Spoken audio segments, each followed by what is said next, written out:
எல்லாருக்கும் வணக்கம். நான் ஓம் பிரகாஷ் பேசுகிறேன். இது வரைக்கும் நீங்கள் இந்த சேனலை சப்ஸ்கிரைப் பண்ணலாம், சப்ஸ்கிரைப் பண்ணிக்கோங்க. அது மட்டும் இல்லாமல் பக்கத்தில் இருக்க பெல் பட்டனையும் கிளிக் பண்ணி வச்சுக்கோங்க. அப்போ தான் நம்ம சேனலில் போகிற எல்லா வீடியோஸும் வந்து உங்களுக்கு நோட்டிஃபிகேஷனில் காமிக்கும்.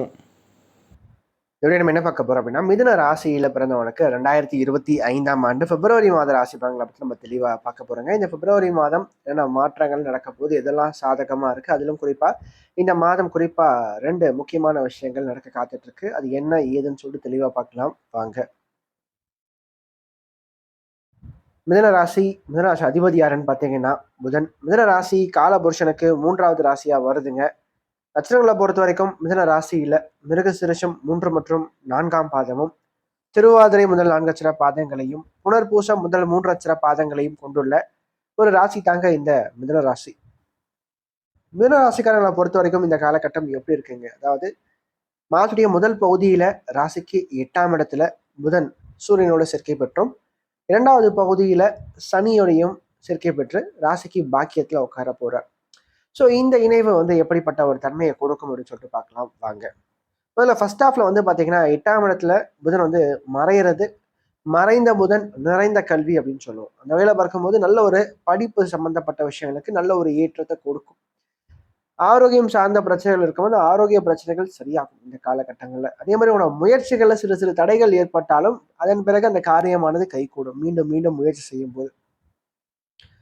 அதோடு மட்டும் இல்லாம செவ்வாய் வந்து ராசிக்குள்ள இந்த மாதம் முழுக்க இருக்கிறது சிறப்புங்க. மனசுல தைரியமும் தன்னம்பிக்கையும் அதிகரிக்கும், வருமானம் அதிகரிக்கும், எந்த ஒரு சூழ்நிலையும் சமாளித்து எதிர்கொள்கின்ற ஒரு தன்மையை இது வந்து கொடுக்கும். உடம்ப கட்டுக்கோப்பா வச்சுப்பீங்க. உடல் ஆரோக்கியத்தின் மீது அதிகமான ஒரு அக்கறை செலுத்தக்கூடிய ஒரு நேரமாக இருக்கும். அதாவது நீங்களே உங்க உடம்ப வந்து டேக் கேர் பண்ணிப்பீங்க, சரிங்களா? அது மட்டும் இல்லாம ரொம்ப வேகமா இருப்பீங்க, ஃபாஸ்டா இருப்பீங்க, ரொம்ப குயிக்கா இருப்பீங்க. எந்த ஒரு அந்த சோம்பல் அப்படின்ற ஒரு தன்மை வந்து தற்போது உங்களை விட்டு விலகும் அப்படின்னே சொல்லலாங்க. அதற்கடுத்து வந்து பாத்தீங்கன்னா ராசிக்கு 3ஆம் அதிபதினு சொல்லப்படக்கூடிய சூரியன் மாதத்துடைய முதல் பகுதியில 8ஆம் இடத்துலையும், 2வது பகுதியில ராசிக்கு பாக்கியஸ்தானத்துக்கும் வராருங்க. அதாவது சூரியன் வந்து பாக்கியத்துல அமர்றது சிறப்பு தான். 3ஆம் அதிபதி 3ஆம் இடத்தை பார்க்கும்போது நான் சொன்ன மாதிரி மனசுலையும் சரி உடம்புலையும் சரி நல்ல ஒரு தேக ஆரோக்கியம், தேக பலத்தை கொடுப்பார். பெயர் புகழ் அந்தஸ்தை கொடுப்பார். சமுதாயத்துல உங்களுக்கு கிடைக்க வேண்டிய நியாயமான அங்கீகாரத்தை பெற்றுக் கொடுப்பார் இந்த சூரியன் அப்படின்னே சொல்லலாங்க, சரிங்களா? ஆனா இது எல்லாமே கொஞ்சம் தடைகள் தாமதங்கள் ஏற்பட்டு அதன் பிறகுதான் இந்த காரியங்கள் எல்லாமே கைகூடும். அதே மாதிரி உடன் பிறந்த இளைய சகோதர சகோதரிகள் வழியில சில சாதகமற்ற தன்மைகளையும் இந்த சூரியன் கொடுப்பாருங்க, சரிங்களா? கொஞ்சம் உடன் பிறந்த ரத்த பந்தம் சார்ந்த உறவுகள்கிட்ட கொஞ்சம் நீங்க விட்டு கொடுத்து போறது சிறப்பா இருக்கும். அவங்களால சில சாதகமற்ற விஷயங்கள், சில சங்கடமான விஷயங்கள் கொஞ்சம் நடக்கிறதுக்கான வாய்ப்புகள் இந்த மாதம் வந்து உண்டு. அதற்கடுத்து ராசிக்கு 4ஆம் இடத்துல கேது இருக்காருங்க. இந்த கேது வந்து சுக்கரனும் தொடர்பு கொள்றார், குருவும் தொடர்பு கொள்றது சிறப்பு தான். நான் என்ன சொன்ன மாதிரி மாணவ மாணவிகளை பொறுத்த வரைக்கும் படிப்பு ரீதியா நீங்க ஸ்டடீஸ் வைஸ் நீங்க பாத்தீங்கன்னா இந்த பிப்ரவரி மாதம் ரொம்ப சூப்பரா இருக்கும். ஃபர்ஸ்ட் கிளாஸா இருக்கும் அப்படின்னே சொல்லலாம். உங்களை பொறுத்த வரைக்கும் ஸ்டடீஸ்ல நல்ல ஒரு இன்வால்மெண்டோடு நீங்க வந்து இறங்கி படிப்பீங்க. நல்ல ஒரு growth கண்டிப்பா உண்டுங்க. அதே மாதிரி யூஜி முடிச்சுட்டு நீங்க பிஜிக்காக ஏதாவது ட்ரை பண்றீங்கன்னா கண்டிப்பா அதற்கான வாய்ப்புகளும் சற்று அதிகமா இருக்குங்க. ஸோ அப்ப படிக்கிறதுக்கு ஒரு உகந்த ஒரு நேரம் அப்படின்னே சொல்லலாம், சரிங்களா? அறிவு தேடல் அதிகம் உள்ள ஒரு காலகட்டம். புத்தகத்தின் மீது ஈடுபாடு சற்று அதிகரிக்கும். அதே மாதிரி தாயாருடைய ஆரோக்கியத்துல இருந்த பிரச்சனைகள் கண்டிப்பா சரியாகும். தாய் வழி உறவுகளால் சில முக்கியமான விஷயங்கள், சில நல்ல விஷயங்கள், சில ஏற்றமான விஷயங்கள் கண்டிப்பா காத்துட்டு இருக்குங்க. அதற்கடுத்து ராசிக்கு 5ஆம் அதிபதினு சொல்லப்படக்கூடிய சுக்கிரன் 10ஆம் இடத்துல வந்து உச்சம் பெற்ற தன்மையில இருக்கிறது சிறப்புங்க. பூர்வீக சொத்துக்கள் சார்ந்த பிரச்சனைகள் ஒரு முடிவுக்கு வரும், சரிங்களா? அது மட்டும் இல்லாம இந்த காலகட்டங்களை பொறுத்த வரைக்கும் பாத்தீங்கன்னா இந்த வழக்குகள் சாதகமா அமைந்து முடியும். கோர்ட்டு கேஸ் வம்பு வழக்குகள் அந்த வழக்குகள் நிலுவையில் இருக்கிற அந்த வழக்குகள் சாதகமா அமைந்து முடியுங்க. அதே மாதிரி குழந்தை பாக்கியம் சார்ந்த அமைப்புகள் யாருக்கெல்லாம் காலதாமதமாய் கொண்டிருக்கோ அந்த குழந்தை பாக்கியம், புத்திர பிராப்தி சார்ந்த விஷயங்கள் தற்போது கிடைக்கும்.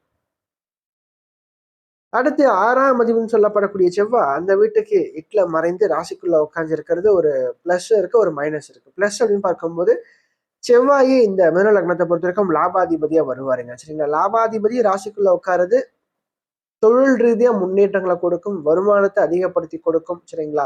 நல்ல ஒரு மாற்றங்களை கொடுக்கும், சரிங்களா? ஆனா இதுல என்ன டிராபேக் அப்படின்னு பார்க்கும்போது செவ்வாய் ராசிக்குள்ள இருக்கிறது கொஞ்சம் கோவத்தை அதிகப்படுத்துவார். கொஞ்சம் எதுலையுமே பாத்தீங்கன்னா அந்த முன் கோவத்தாலேயே நிறைய விஷயங்கள முக்கியமான விஷயம் நீங்க வந்து இழந்துருவீங்க. அதனால வந்து முடிஞ்ச வரைக்கும் முன் கோவத்தை தவிர்க்கிறது சிறப்பா இருக்கும். அதே மாதிரி இந்த காலகட்டங்களை பொறுத்த வரைக்கும் பார்த்தீங்கன்னா ரொம்ப வந்து ஃபாஸ்ட்டாக இருப்பீங்க. பைக் ஓட்டுறதுலையும் சரிங்க, நடக்கிறதுலையும் சரிங்க, வேலை செய்யறதுலையும் சரிங்க, ரொம்ப ஃபாஸ்ட்டாக இருப்பீங்க. அப்போ முடிஞ்ச வரைக்கும் அந்த வேகம் அப்படின்ற ஒரு விஷயத்த அதாவது அதீத வேகம் ஆபத்துன்னு சொல்லுவோம். அந்த வகையில் பார்க்கும்போது எதுலையுமே ஒரு பொறுமை அப்படின்றத நீங்க கொஞ்சம் கடைப்பிடிக்கணும் இந்த காலகட்டத்தை பொறுத்த வரைக்கும். அதற்கடுத்து ராசிக்கு 7ஆம் அதிபதி 12ஆம் இடத்துல மறைவு பெற்ற தன்மையில இருக்கிறதும், ராசிக்கு 7ஆம் இடத்தை செவ்வாய் பார்வை செய்யறதுனாலையும் கொஞ்சம் வாழ்க்கை துணையார்கிட்ட இந்த காலகட்டங்களை சற்று விட்டு கொடுத்து போகணும். அது ஏன் சொல்லி நான் பின்னாடி சொல்றேன், சரிங்களா? அதே மாதிரி நான் என்ன சமயம் 8ஆம் இடம் ஓரளவுக்கு வலுவா இருக்கின்ற தன்மையில சொந்த ஊரை விட்டு வெளிநாடு போறது, வெளியூர் போறது இது சார்ந்த விஷயங்கள் சற்று சிறப்பா அமைந்து முடியும் இந்த காலகட்டங்கள்ல. கண்டிப்பா வெளிநாடு போறதுக்கு ஒரு நல்ல ஒரு நேரம் வந்து உங்களுக்கு வந்து வந்துருச்சு அப்படின்னு தான் சொல்லணுங்க. ஓப்பனா சொல்லணும்னா, சரிங்களா? மிதுனத்தை பொறுத்த வரைக்கும் இந்த காலகட்டம் வெளிநாடு சார்ந்த வாய்ப்புகளை சற்று அதிகப்படுத்தி கொடுக்கும். நல்லபடியா புடிச்சுக்கிட்டா சிறப்பு. அதே மாதிரி மறைமுகமான வழியில சில வருமானங்கள், சில தன லாபங்கள், பண வரவு, பொருளாதார முன்னேற்றங்களை இது வந்து கொடுக்குங்க. குறிப்பா இந்த ஆன்லைன் சம்பந்தப்பட்ட கம்ப்யூட்டர் சார்ந்த துறையில் இருக்கக்கூடியவர்களுக்கு நல்ல ஒரு ஏற்றமான ஒரு காலகட்டமா இந்த காலகட்டம் இருக்கும், சரிங்களா? இந்த பங்குச்சந்தை சார்ந்த துறையில் இருக்கக்கூடியவர்களுக்கும் நல்ல ஒரு ஏற்றங்களை இந்த காலகட்டம் உண்டு பண்ணும். குறிப்பா பங்குச்சந்தையில அதிகமான ஒரு லாபம், அதிகமான பண வரவை பெறுகின்ற ஒரு தருணமாக இந்த தருணமானது இருக்கும்.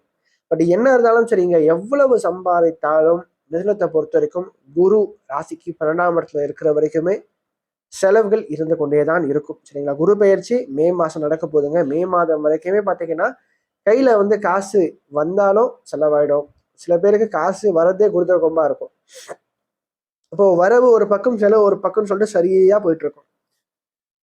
அதே மாதிரி இந்த மாதம் குறிப்பா 2 நபர்களால் சில விஷயங்கள் நடக்கும். அது என்ன அப்படின்னு சொல்லிட்டு பார்க்கும்போது, ஃபர்ஸ்ட் விஷயம் சுக்கிரனுடைய நிலையை நீங்க தெளிவா பார்க்கணும். சுக்கிரன் வந்து பாத்தீங்கன்னா உச்சம் பெற்று ராசிக்கு 10ஆம் இடத்துல வந்து வலுப்பெற்ற தன்மையில இருக்கிறது ஒரு சிறப்பு. அதாவது ஒரு பிளஸ் இருக்கு, ஒரு மைனஸ் இருக்கு. பிளஸ் அப்படின்னு பார்க்கும்போது வேலை செய்ய இடத்துல நல்ல ஒரு முன்னேற்றம், நல்ல ஒரு ஏற்றத்தை உண்டு பண்ணி கொடுக்கும், சரிங்களா? மூத்த அதிகாரிகிட்ட நல்ல ஒரு பெயரை வந்து வாங்க வைக்கும், சரிங்களா? பதவி ஒரு ப்ரமோஷன் சார்ந்த விஷயங்களை உண்டு பண்ணி கொடுக்கும். ஆனா சக ஊழியர்கிட்ட கொஞ்சம் கவனம் நீங்க எடுத்துக்கணும், சரிங்களா? நீங்க சும்மா இருந்தாலும் மத்தவங்க சும்மா இருக்க மாட்டாங்க, சும்மா நோண்டிட்டே இருப்பாங்க. அதனால இவங்கள பத்தி அவங்க கிட்ட பேசுறது, அவங்கள பத்தி இவங்க கிட்ட பேசுறது அது தவிர்க்கிறது சிறப்பா இருக்கும்.